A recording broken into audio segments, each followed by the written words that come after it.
টাঙ্গাইল সদর উপজেলার আলিশাকান্দা গ্রামে রায়বাড়ি নামক জমিদার বাড়িটি এখনো সগর্বে কালের সাক্ষী হয়ে দাঁড়িয়ে আছে।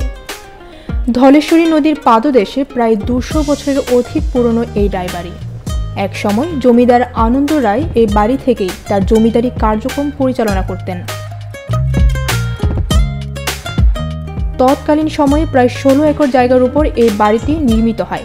আনন্দ রায়ের জমিদারি নাগপুর, মুক্তাগাছা, সরিষাবাড়ি, ধনবাড়ি থেকে নালিতাবাড়ি পর্যন্ত বিস্তৃত ছিল। দ্বিতল বিশিষ্ট এই বাড়িতে বর্তমানে জমিদার আনন্দ রায়ের বংশধর প্রদীপ কুমার রায় সস্ত্রীক বসবাস করছেন। তিনি জমিদার আনন্দ রায়ের 5ম প্রজন্মের বংশধর। আমি প্রদীপ কুমার রায়, পিতা মৃত পরিমল রায়। আমি এই বাড়িতে পূর্বপুরুষের, আমার বাড়ি এটা পূর্বপুরুষের বাড়ি, এই বাড়িতেই বসবাস করতেছি। আমি প্রায় 5 পুরুষ আগে এই বাড়ি তৈরি করছিল।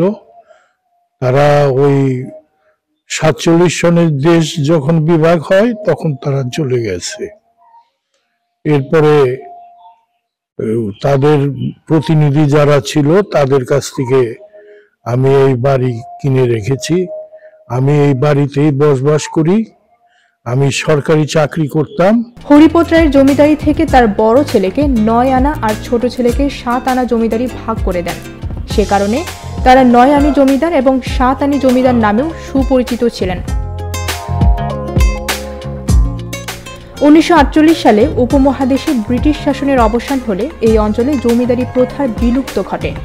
প্রদীপ রায়ের পূর্বপুরুষেরা প্রায় সবাই ভারতে চলে যান। বৃষ্টি দাজেল, ভোরের পাতা।